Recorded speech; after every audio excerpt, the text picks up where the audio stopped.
Today on CJ Off-Road, I'm going to tell you guys why I decided to move on from the Hemi. All right guys, well the news is out. I've moved on from the Hemi Wrangler and stepped into a new off-road vehicle. Now there were a few reasons to do this, and in this video today I want to go over a lot of things about the Hemi. You know, the first and foremost, where we started with that JL, because that JL wasn't always a Hemi. It had a lot of great and humble beginnings that I was lucky enough to be a part of right from the moment it rolled off the factory floor. There was a lot of great reasons to own it and a lot of good times that we had here as a company with all my coworkers, where we went out to Roush Creek and we really got on it to see what it can do. But in my opinion, there were some bad things too about the Hemi swap, and today we're going to go over all those reasons, as well as stay tuned to the very end where I'm going to reveal my brand new off-road vehicle. Now it's something I'm excited to share to you guys, and also a blank slate for me to restart an entire build process right here on the off-road page. So make sure you follow along with this one and we'll get through it. So guys, we have had the 2018 JL Wrangler here at our shop for going on 3 years now. You know, we're just about through the middle of 2020, and I actually started in the video team at the end of 2017. So we got the Wrangler, I would say, I think it was December or January, you know, of 2018 there. And we first started to work on that thing. We put anything that we could get on it. We bought the first Jeep right off the lot. It was the first one that got there. We'd actually put in an order on a Firecracker Red 4-door that in our later video we actually got to build. So we'll drop that link down below. We built the vehicle that was supposed to go to CJ Pony Parts and put on all the Mopar accessories. We actually got a Granite Crystal Sport S that was fully loaded and turned out to be a better vehicle for our needs, and we could get it much sooner. So I've had a chance to review this thing, add on every single part that we've put on this Jeep from its very beginning. Now we did everything from 33s, 35s, 2-inch lift, 3-inch lift, 4-inch lift. We went all the way up to a 3.5-inch TerraFlex kit, and that's what's on it at the end when I decided to get rid of it. Now, being that I had such a close attachment with this Jeep, I got to see everything that happened with it. We got it out here in the mud, we got it out here in the snow, we got to go out to Roush Creek, we got to go to AOAA, drive it on the trail, drive it on the road. We compared it to our 2-liter. We've done everything in this Jeep.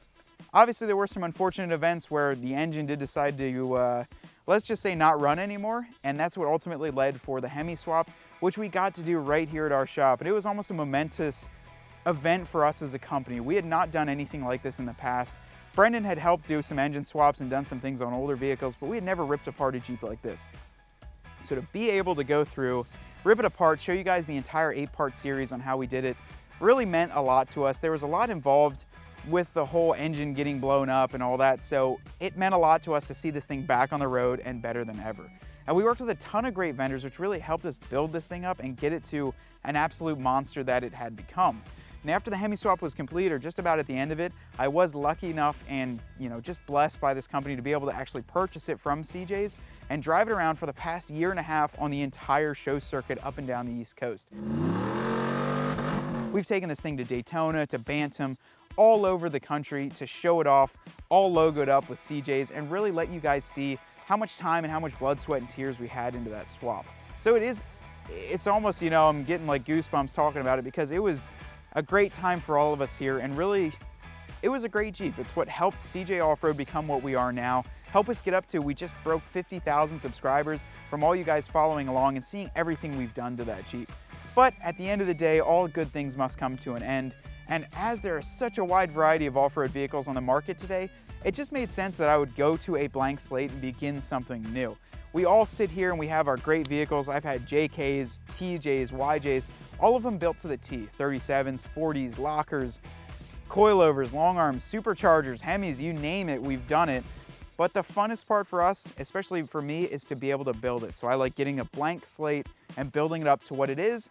And then at the end of the day, I just want to start it over, because we've got so many great vendors and products that we work with here that are available on the site that we can build it up and then start something new. So that's what I love about it, and that's kind of some history on it and why it meant a lot to us and was a little bit hard for me to actually see it go. But I'm glad that it's in some good hands now, and I think they're really going to love the Jeep. So now that the Hemi has moved on, I'm going to talk about some of the good things, some of the great things that this Hemi had. I keep calling it a Hemi, and it's just what we call this Jeep. It was the Hemi JL. It was an absolute monster on the trail, and it made a ton of horsepower and torque. Even with factory gearing, this thing was an absolute monster when we took it out to Roush Creek and AOAA.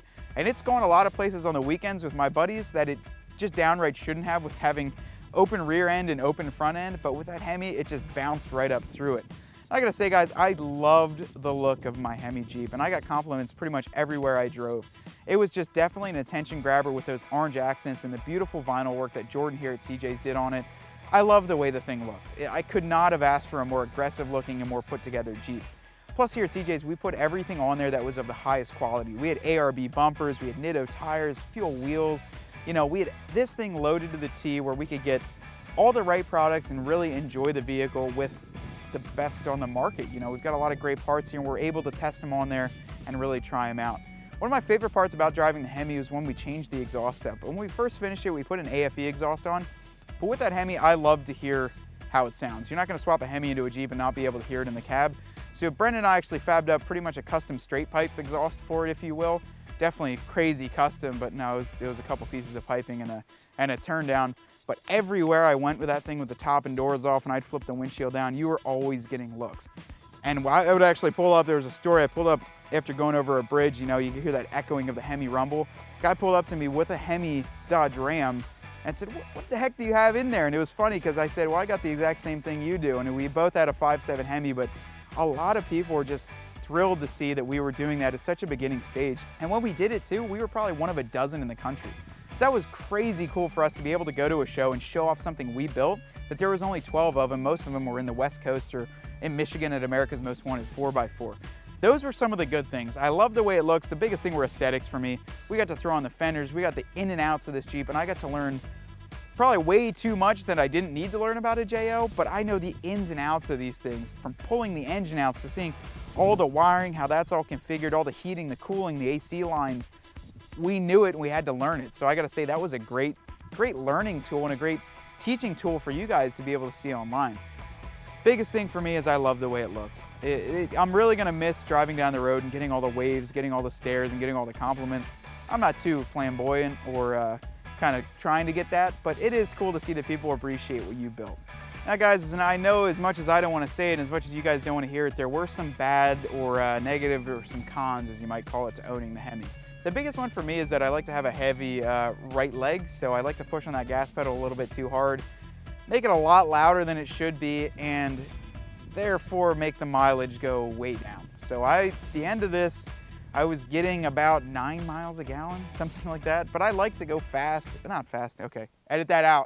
What that did was negatively affect my MPG and also got me a lot more noticed by people on the other side of the law that didn't enjoy some things that I did to the Jeep. So adding on a Hemi, a loud exhaust, bright orange decals and tires that poke pretty far, sometimes got me on the other end of the law and just, they looked at me in a different way that really wasn't positive or beneficial to me. I'll let you guys kind of decipher it from there, but that's pretty much what I need to say about that. That's not to say that, you know, all different parts of the county and parts of the state and parts of the whole, you know, country in that matter are the same way, but here in Pennsylvania, sometimes it gets a little bit tricky, so I'll put it that way. That's kind of what I had going on. That was one negative to it, is that even driving around locally in certain areas, you just had to look over your shoulder. You know, it wasn't as easy as hopping in a vehicle that was built up and, you know, at least a little bit moderate.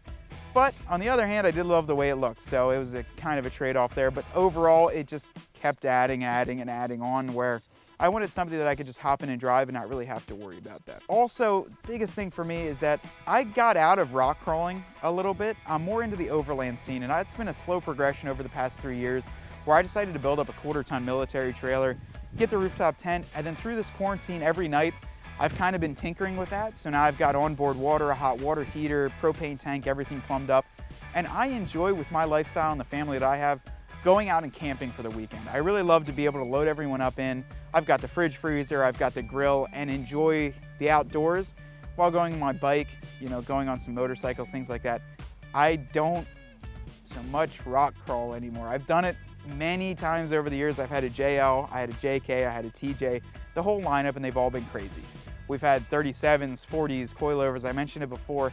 And while I love rock crawling, the JL, it was hard for me to do that to it. It was such a nice and clean vehicle that even though it was crazy built for it and I've done it, it was hard to see me go through a trail that was about 3 foot wide and pinstripe the living heck out of it, especially with the gorgeous vinyl on it. And with my off-roading habits changing, it just made sense for me to step into something that's a little bit more overland ready and can definitely haul me and my passengers as well as my cargo a lot more easier. Now with that being said, I'm not getting out of the rock crawling by any means, and I will still be at AOA and Roush Creek all the time with my buddies and with their Jeeps. I might even build up a TJ or a YJ, who knows, even a CJ. That would be really good for our name as far as branding. But right now I'm going to show you my brand new daily driver and my off-road rig that's going to help me overland and really explore the places that I wanted to see. So you guys are going to really enjoy this. Let's check it out. Well guys, here it is, my 2020 Jeep Gladiator Rubicon. Now I love everything about their Gladiators, and I even love it more with the Rubicon package. And for a lot of reasons that I just explained to you guys, this was the perfect off-road and on-road daily driver for me. With the overlanding and being that I'm out on the trails, some more mild trails, a lot more than I am rock crawling, this vehicle just made sense. It comes factory with the front and rear lockers, quick disconnects on the sway bar, as well as the off-road plus mode, so I know even if I'm in some harsh conditions, I can definitely make this Jeep perform. Now the Rubicon trim model gives us a lot of features that I've seen in person before, but I've never been lucky enough to own, and I'm super glad I decided to go for this option. I got it in the firecracker red with the color matched fender flares and the black hardtop on here.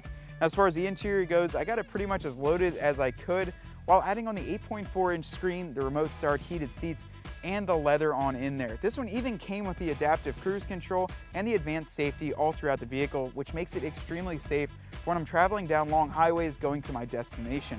I'll tell you what guys, I do have some big plans for this Jeep, and I really want to turn it into the most capable overland rig that I can and use it every day as a daily driver, but be able to conquer everything I need to on the weekends. Now, if you are looking for the additions that the Rubicons have, you can check out the website and add on the pieces and parts available right from Mopar on cjponyparts.com. I hope you guys aren't too sad to see the Hemi go. It was a great time for us and the entire crew here at CJ Pony Parts, but as all things must come to an end, it's a great time to start a new build, and we won't disappoint you with this one, so make sure you hit that like and subscribe button. Drop a comment below on what you think I should do with this brand new slate here, and I want to hear what you guys think about it. I really love to see all these parts and all these cool additions that they've been making to the aftermarket accessories for these vehicles. Definitely stay tuned for this one, and until next time guys, I'll hopefully see you out on an overland trail in my brand new Gladiator.